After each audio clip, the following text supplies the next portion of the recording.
did something nice for somebody that day simply because he saw someone do something nice for somebody that day. So what if we commit to do something nice for someone with no expectation of anything in return? Imagine what happens at work. Imagine what happens at home. Imagine what happens with our friends. But it must be genuine.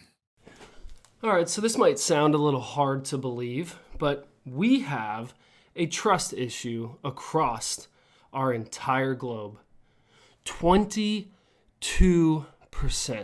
22% of people surveyed by Gallup in 2023 said they strongly agree to this one question: I trust the leadership in my organization. 22%. And yet, as someone who works so often with big companies, with multi-million dollar, $200, $300 million annual revenue companies, military organizations, all these different groups, I gotta tell you, most leaders think they got it all together. And this is our wake-up call, that trust is eroding. And we cannot blame the circumstances, because sometimes we can't change those, but we can control two things. We can control our attitude and our actions. We can choose how we respond. Today, you and I, we're going to study Simon Sinek. If you have not heard him before, and I know some people haven't, I want to highly recommend that you go listen to some of his TED Talks. They're fantastic. And Simon Sinek, what he does is he actually goes into organizations, he helps them improve their leadership, and he travels with military units, and he gets in the trenches. And you want to ask me why he gets in the trenches? It's because trust is built in the trenches. So today, you and I are going to learn, how do we accelerate trust? I'm going to give you 3 things that you can do right away to accelerate trust in your organization. In fact, you might even want to share this with your manager after you listen. The numbers don't lie. They continue to drop every year. And you and I, we're going to do something about it. So let's get rolling. What's going on, my friend? Welcome to Inconic Influence, the world's first adventure-based leadership podcast, where we're going to give you some tactics and a strategy to build a mission-effective team. If we haven't met before, I'm your host, Adam F. Jones, former Army company commander, captain, Black Hawk helicopter pilot, and now the founder of Kingdom Operatives. Today's episode is all about making sure that you build a culture of trust, because I'm telling you, if trust is not there, performance is going to drop, credibility is going to decrease, people will leave you, you'll be left doing the hard work with no one else to help you. I don't want that for you. This is episode 10 of Inconic Influence and our final episode on our first expedition together. I hope you're enjoying this adventure. Let's get into this clip here from Simon Sinek. Great leaders would never sacrifice the people to save the numbers. They would sooner sacrifice the numbers to save the people. Bob Chapman, who runs a large manufacturing company in the Midwest called Barry Waymiller, in 2008, he was hit very hard by the recession, and they lost 30% of their orders overnight. Now, in a large manufacturing company, this is a big deal, and they could no longer afford their labor pool. They needed to save $10 million. So, like so many companies today, the board got together and discussed layoffs. And Bob refused. You see, Bob doesn't believe in head counts. Bob believes in heart counts. And it's much more difficult to simply reduce the heart count. And so they came up with a furlough program. Every employee, from secretary to CEO, was required to take 4 weeks of unpaid vacation. They could take it any time they wanted, and they did not have to take it consecutively. But it was how Bob announced the program that mattered so much. He said, "It's better that we should all suffer a little than any of us should have to suffer a lot." And morale went up. They saved $20 million. And most importantly, as would be expected, when the people feel safe and protected by the leadership in the organization, the natural reaction is to trust and cooperate. And quite spontaneously, nobody expected, people started trading with each other. Those who could afford it more would trade with those who could afford it less. People would take 5 weeks so that somebody else only had to take 3. Leadership is a choice. It is not a rank. I know many people at the senior-most levels of organizations who are absolutely not leaders. They are authorities, and we do what they say because they have authority over us, but we would not follow them. And I know many people who are at the bottoms of organizations who have no authority, and they are absolutely leaders. And this is because they have chosen to look after the person to the left of them, and they have chosen to look after the person to the right of them. This is what a leader is. Oh boy, I'm sure that clip just challenged you tremendously. Maybe you even are seeing the exact opposite of what Simon is talking about here. I just want you to know it doesn't have to stay this way, that we can learn from examples like the leader that he's referring to.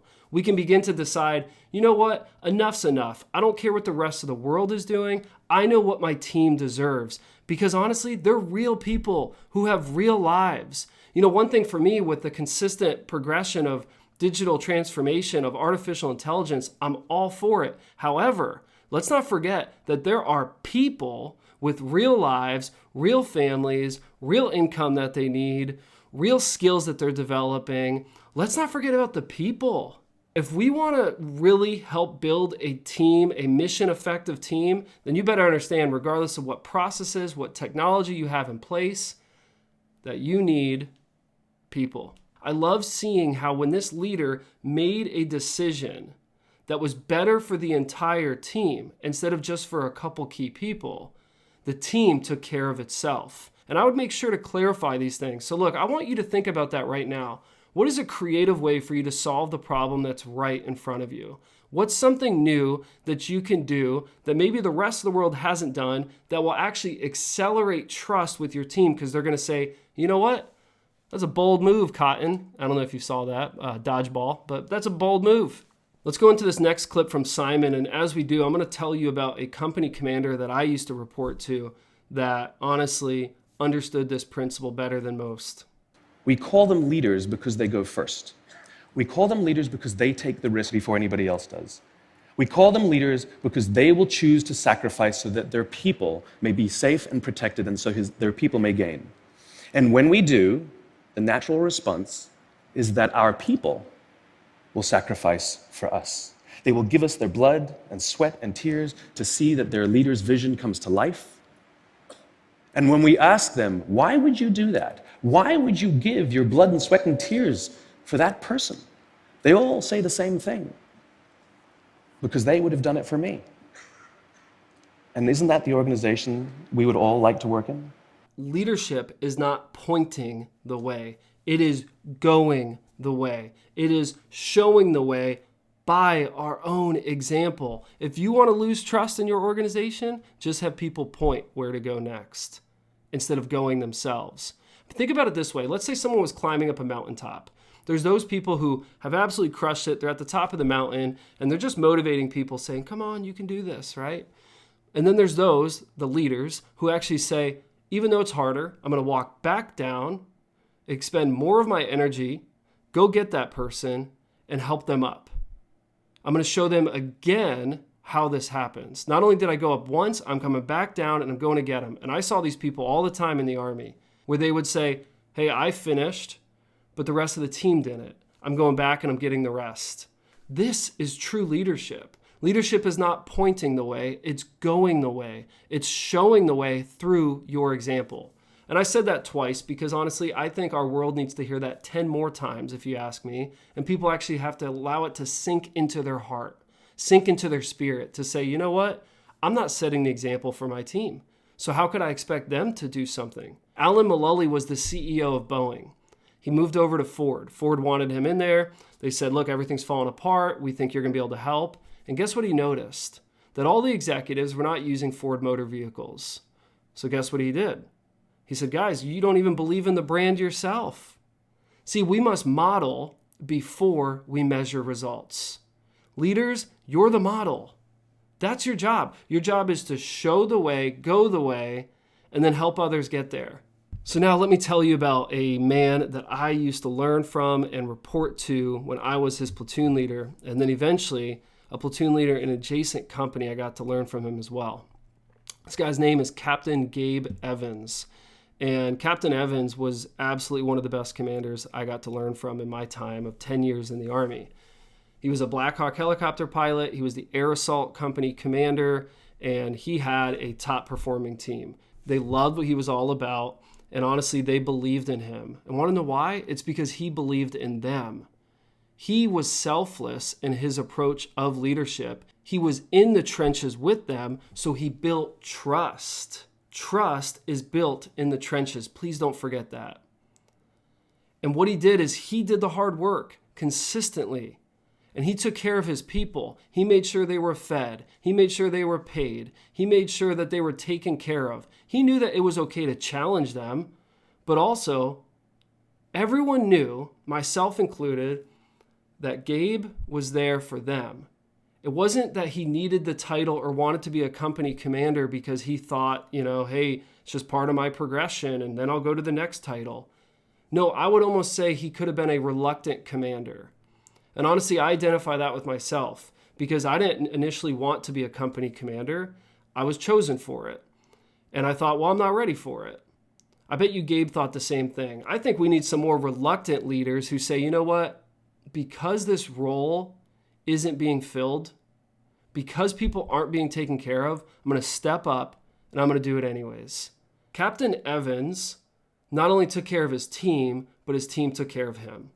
One time he told me this, he said, Adam, I actually believe that when we take care of our people, they will take care of us. Keep listening because 22% of the people surveyed from Gallup said they don't strongly trust their leadership, and there lies the problem. What we've been discussing is critical to your improvement as a leader and to building a mission-effective team. And I want to hook you up with something real quick, totally for free. I just want to get you started on something. If you feel that you have not really gained the right title yet to influence other people, or maybe just overall, you've seen people rely too heavily on their title, you found yourself lost without a title, we call all of that a trap of title. It is not a good thing, it is destructive, and it will destroy your sense of peace, purpose, and power.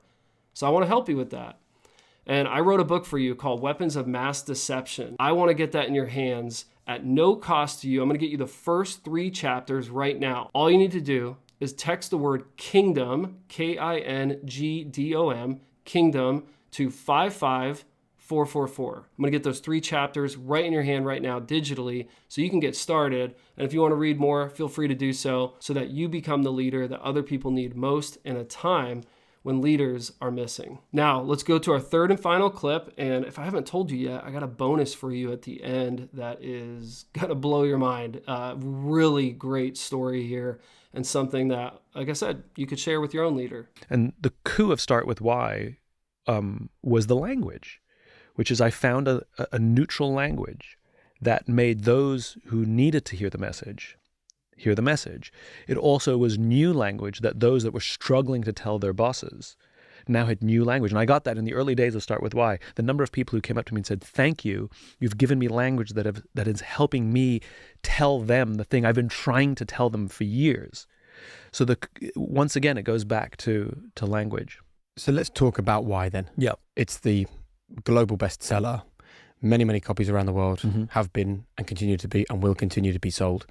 But I'm also sure there might be a few people listening to this that are thinking, hang on a minute, Start With Why? What's that about? Or even people who maybe have heard of the book or might have read some of the book, but would love to hear more from you about it. So could you explain the concept of Start With Why for the uninitiated? So very simply, every single one of us knows what we do. The products we sell, the services we offer, the jobs we perform. Yeah. Some of us know how we do what we do, the things that we think make us stand out or distinguish us from others who do similar things to us. But very, very few of us can clearly articulate why we do what we do. All these great leaders, these inspiring leaders, every single one of them thinks, acts, and communicates the exact same way, and it's the complete opposite to the rest of us. Where we start telling people what we do, they start telling you what they believe.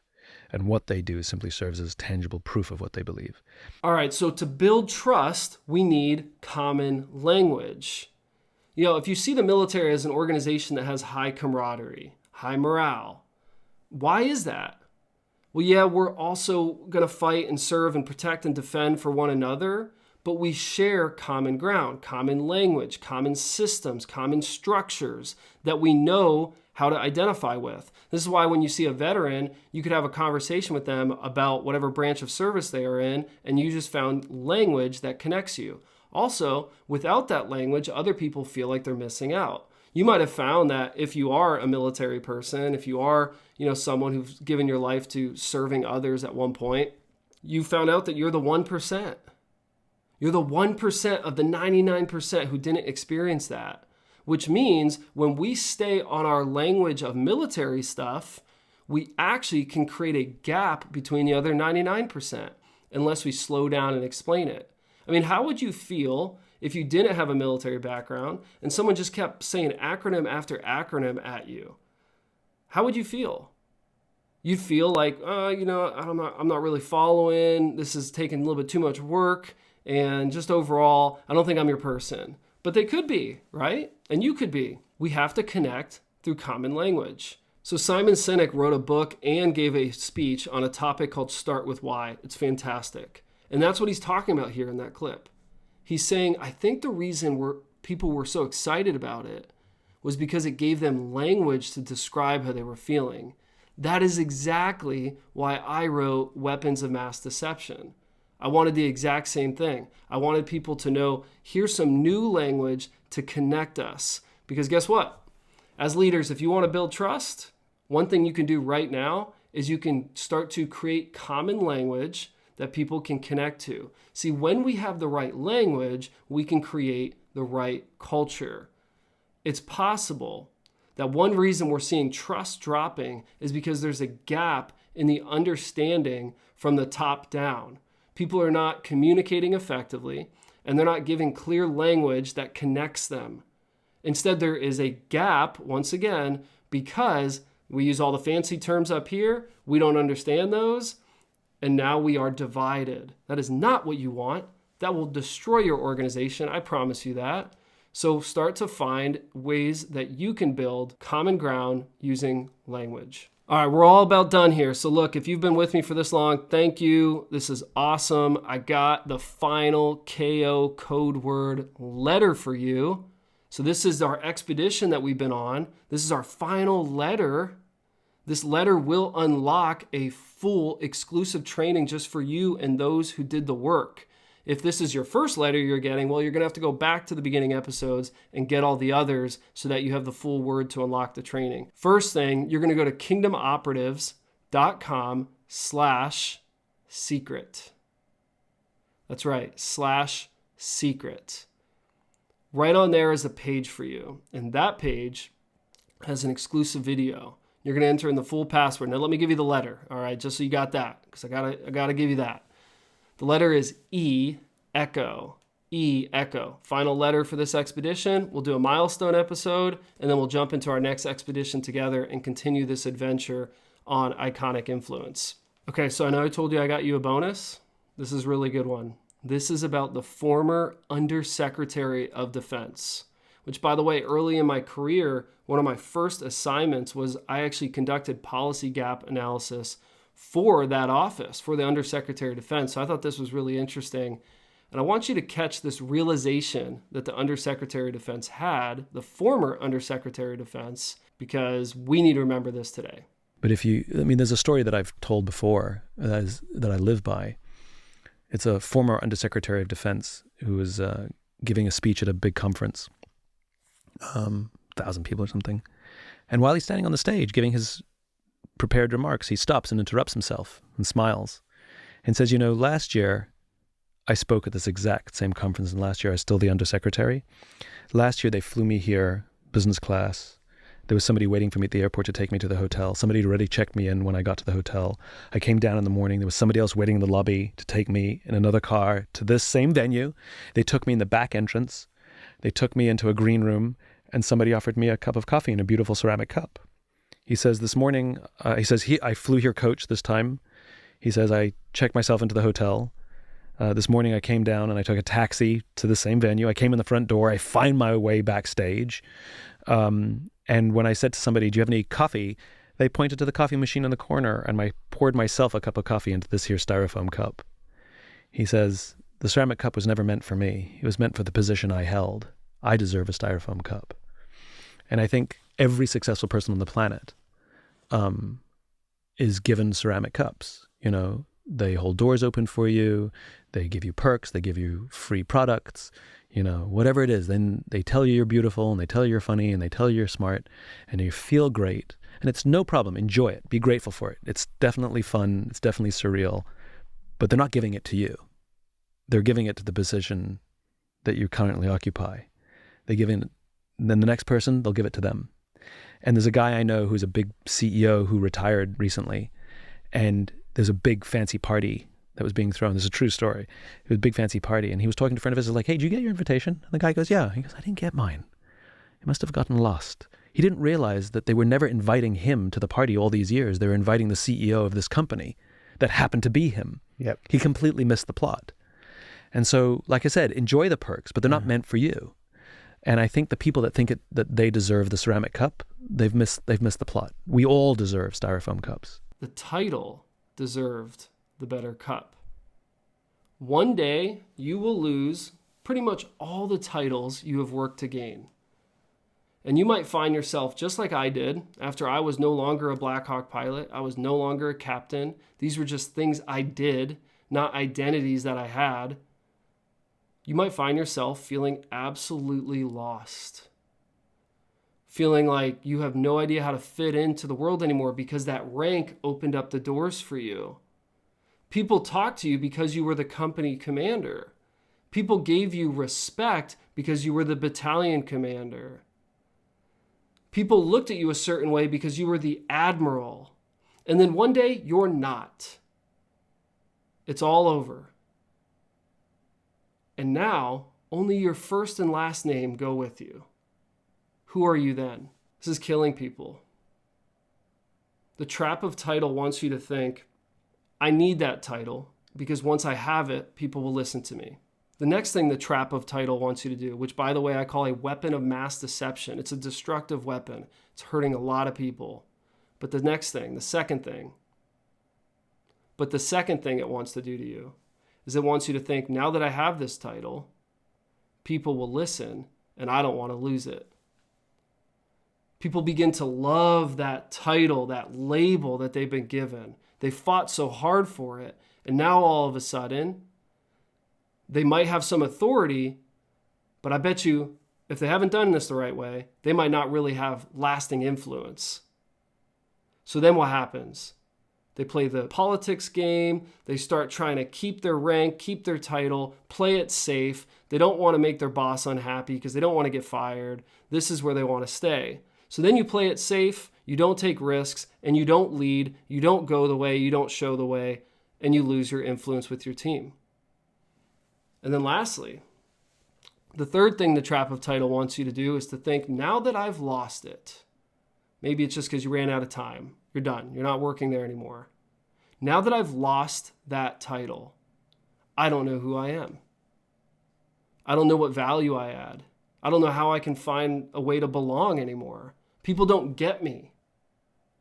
I do not want that for you. I really don't. Chances are it's already happened. Chances are it's going to happen a lot with all the layoffs we're seeing. And that's why we wrote Weapons of Mass Deception. Please grab a copy today. You can go to Amazon and grab a copy. We need to see you healthy and whole because the world needs you. What if you could get to the point where you don't need the title and instead you say, you know what, the title opens up some doors for me, great, but without it, I'm still me. That's what I want for you. I really hope you enjoyed this first expedition. I'm going to leave you with this. So many of us put our value in a position, but the true power is in your presence. Continue mission.